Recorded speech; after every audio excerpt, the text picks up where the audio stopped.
근데 그러면 제가 어떻게 해야 되겠습니까? 저를 정말 염려하는 많은 분들이 지금은 나설 때가 아니다. 그렇지만 당이 소멸하면 무슨 소용이 있겠습니까? 독배라도 마시겠다고 저는 결심을 한 겁니다.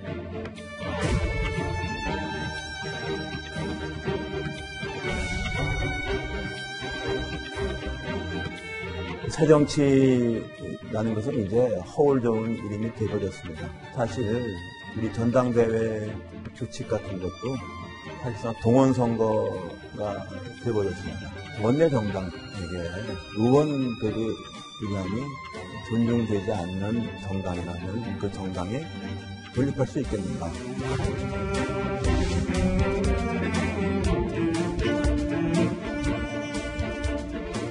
우리는 끝까지 안철수 전 대표의 전당대회 출마를 만류해야 되겠다. 그래서 내일 안철수 전 대표를 만나기로 했습니다.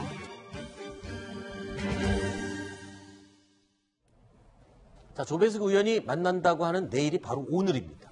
그리고 지금 6시 45분 돼가고 있는데요. 오늘 5시에 안철수 전 대표와 안 전 대표의 당대표 출마를 반대하는 의원들이 만나서 논의를 하고 있습니다.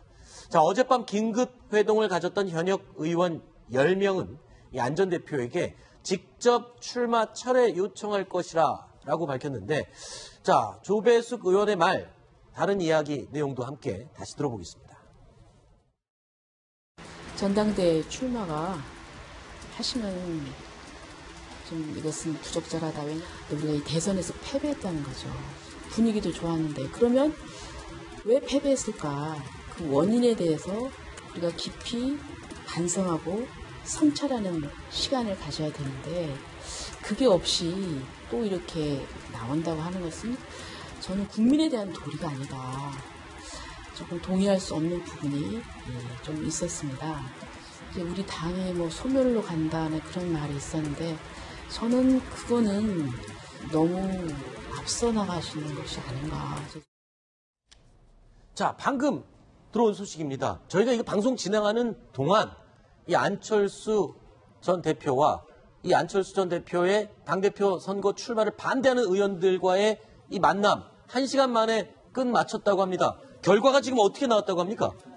뭐 아무런 소득이 없었습니다. 실제 4명의 의원이 네. 마침 조배숙 의원을 포함해서 4명의 의원을 만났는데 네. 그 이제 반대 안 전 대표의 출마를 반대하는 의원들은 이건 죽는 길이다. 죽는 길 택하지 마라. 네. 본인도 죽고 그러니까 당신도 죽고 당도 죽는다라고 얘기했더니 안 전 대표는 여기서 접게 되면 결국 정계 은퇴를 하라는 얘기가 다름없다. 네.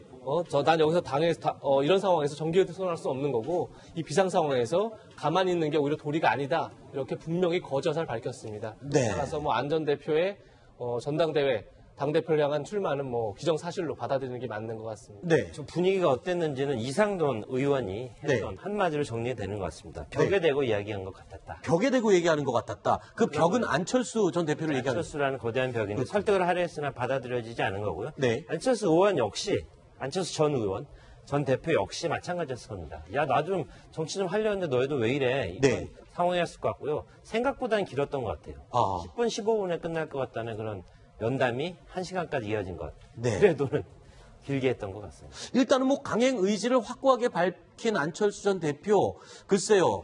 천정배 의원이나 정동연 의원에게는 이 당을 맡길 수가 없다. 나밖에 없다. 내가 창업자다. 내가 이끌고 가야 당은 살 수 있다. 이 생각이 확고한 것 같습니다.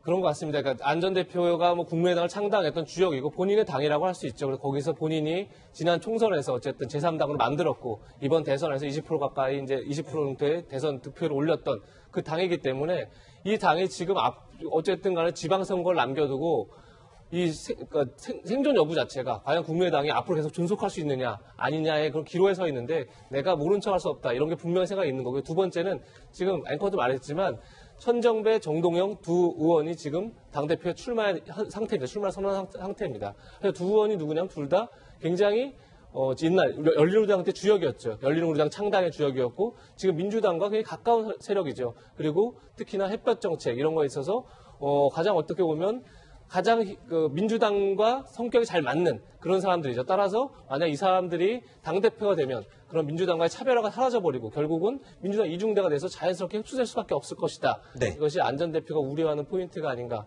이렇게 판단됩니다. 자, 일단은 이 안철수 대표를 만류하러 갔던 의원들과의 대화 소득 없이 끝났습니다. 자, 일단은 안철수 전 대표, 당 대표 이 선거에 출마를 하는 것으로 결정이 됐는데 이렇게 되면요. 안철수 전 대표의 반대파와 그리고 또 호남 세력, 당내 호남 세력들은 앞으로 어떤 결정을 내릴지 궁금합니다. 그래서 우리 뉴스탑10의 4명의 전문 패널들의 생각을 한 분씩 들어보도록 하겠습니다. 먼저 양지열 변호사의 생각을 들어보겠습니다. 딱히 어떤 집단적인 반발 이런 것들은 하지 않을 것 같습니다. 왜냐하면 뭔가 그렇게 하려도 주동을 한다거나 당을 좀 장악해서 그럴 만한 사람이 있어야 집단행동도 나오는데 네. 그런 사람이 있었으면 당이 이런 상황에 놓였을까요? 오히려 지금 안철수 전 대표가 나선다는 것 자체가 그런 어떤 집단적인 일을 벌일 수 없는 상황이라는 것을 반증해 주는 거라고 봅니다. 네, 딱히 나설 사람이 없는 상황일 것이다. 자, 다음 하태원 부장의 생각 들어보겠습니다. 하태원 부장 생각입니다. 네, 굉장히 답답한 상황인데요. 탈당하고 싶고 뭔가 액션을 하고 싶은데 저도 양지열 변호사와 거의 생각이 일치합니다. 탈당하고 싶지만 탈당할 수 없는, 하고 싶어도 능력이 없고 여건이 안 되고 굉장히 답답한 상황이 될 수밖에 없고요. 자, 교섭단체는 항상 중요합니다. 20명 이상의 단체 행동이 이루어져서 교섭단체를 구성하면 뭐 원내에서 그래도 목소리를 낼 수 있는 상황이 되는데 지금 현재 탈당하고자 하는 사람들의 인적 구성은 그렇게 안 됩니다. 20명 탈당 털어 모아도 잘 안 되고요. 일단 첫 번째, 탈당할 경우에 출당 조치를 해줘야 되는데 지금 현재 박주선 비대위원장 출당해줄 것 같지 않고 네. 실제 비례대표 많습니다. 비례대표는 나가게 되면 끝나죠. 의원직을 상실하게 됩니다. 네. 그렇기 때문에 할래도 할 수 없는 굉장히 곤란한 상황. 네. 결국 그래서 아무것도 할 수 없는 굉장히 무력한 상황이 되지 않을까 그렇게 생각합니다. 네. 아주 예리한 정치 분석을 해주고 있는 또 이재명 차장의 생각을 들어보겠습니다. 약간 민망한데요. 사실 저도 생각이 비슷합니다. 네. 지금 탈당을 하기 굉장히 이릅니다. 과연 탈당을 했을 때 이미 바른정당에 탈당해서 한국당에 간 의원들을 뻔히 보고 있습니다. 사실 약간 낙동강 오리알이죠. 사실 뭐 그런 크게 정치적으로도 그리고 굉장히 뭐 민심도 그렇고요. 별로 좋은 평가를 받지 못하고 있습니다. 과연 지금 국민의당을 탈당해서 민주당으로 옮긴다? 정치적 실익 별로 없어 보입니다. 그렇다고 지금 가장 어쨌든 그러면 안철수 전 대표의 출마에 반대하는 가장 핵심 세력은 동교동계입니다. 무시할 수 없습니다. 안 전 대표가 지금까지 정치적으로 성장해왔던 것 동교동계 뒷받침이 없었으면 불가능했습니다. 따라서 동교동계가 압박하는 것이 중요한데 과연 동교동계가 지금 어떤 사람을 중심으로 움직일 수 있을까? 굉장히 그것도 미지수입니다. 더 중요한 건 동교동계가 과연 예전처럼 호남에서 영향력이 있는가? 사실 지난 대선이나 현재 뭐 여론 지지율을 봤을 때 크게 그렇게 보이지 않습니다. 따라서 결국 반발도 흐지부지 될 수밖에 없지 않을까라고 네. 판단됩니다. 자, 마지막으로 김태현 변호사의 생각을 들어보겠습니다. 결국 이제 호남과 비한계를 어디까지 포섭하냐는 문제인데 일단 뭐 정동현, 천정배 두 의원을 어쨌든 비한 쪽으로 포섭을 한다고 하게 되면 그 두 사람이 일단 호남, 천정배 의원은 전남, 정동영 의원은 전북을 지역기업을 하고 있습니다. 더군다나 이제 반환의 중심 세력이 되겠죠. 두 사람의 후보 단일화를 하거나 아니면 지금 국민의당에서 오늘 경선률이 확정이 되는데 결선 투표가 생겼거든요. 결선 투표를 이용해서라도 아마 전당대회에서 승리를 노리겠죠. 아마 두 사람들이 이런 생각을 할 겁니다. 안철수 전 대표가 대선 후보 전에 원내대표 경선이라든지 당대표 경선에서 본인이 지지한 후보들 하나도 당선이 안 됐습니다. 결국 이제 전당대회라는 것은 조직력의 싸움이거든요. 그렇다고 보면 전남, 전북을 기반으로 한 두 의원이 전남 의원과 전북 의원, 호남 의원을 다 모아서 세동을 하게 된다고 하게 되면 안철수 전 대표하고 전당대회에서 한번 겨뤄볼 수도 있다는 생각을 하겠죠. 그래서 아마 당권 장악을 시도를 할 것이고 그게 안 됐을 경우에는 당장은 모르겠지만 내년 지방선거를 앞두고 결국 국민의당은 조금 분화의 기준으로 가지 않겠나 하는 생각을 저는 해봅니다. 알겠습니다. 그런데요. 오늘 8월 1주차, 첫째 주차 여론조사 결과가 나왔습니다. 정당 지지율인데 최근까지 바닥을 찍었던 국민의당 정당 지지율이요. 원래 꼴찌였습니다. 근데 갑자기 3위까지 치솟았습니다. 혹시 안철수 전 대표가 창업자가 전면에 나서니까 당의 지지율이 오른 건 아닌가? 라고 1차적인 분석을 할 수 있지 않을까요? 근데요. 네. 치솟았다라는 표현 쓰시면서 좀 부끄럽지 아니, 않으셨어요? 치솟았죠. 아까 4.9에서 6.9에 올라간 네. 거니까 그걸 네. 치솟았다는 거 살 수가 알겠습니다. 있어요. 다소 올랐습니다. 네. 그래서 오차 범위에 있기 때문에 안철수 전 대표가 그래도 저 대선 당시 3위를 기록하셨고 네. 20%가 넘는 국민적인 지지를 얻었습니다.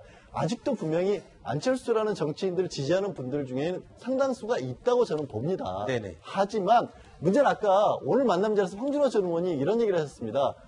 안철수 전 대표가 우리가 다른 얘기를 듣고 있는 것 같다. 혹시 안철수 전 대표가 자신을 아직도 지지하는 분들의 얘기만 듣고 있는 게 아닌가. 그래서 지금 국민의당의 지지율이 상당히 오른 건 저는 분명히 맞다고 봅니다. 차관급조가 네. 나섰기 때문에 지지율이 올랐지만 그게 어디까지 더 올라갈 것이냐. 그게 문제인 거죠. 알겠습니다. 조금 전에 제가 이 4.6에서 6.9로 치솟다는 표현은 제가 오차의 범위 내에 있는 수치이기 때문에 치솟았다는 표현은 취소하도록 하겠습니다. 양해 말씀드리겠습니다. 네. 자, 7번째 이야기까지 살펴봤고요. 하태영 부장님 얘기는 여기까지 듣도록 하겠습니다. 오늘 나오셔서 고맙습니다. 네, 그렇습니다.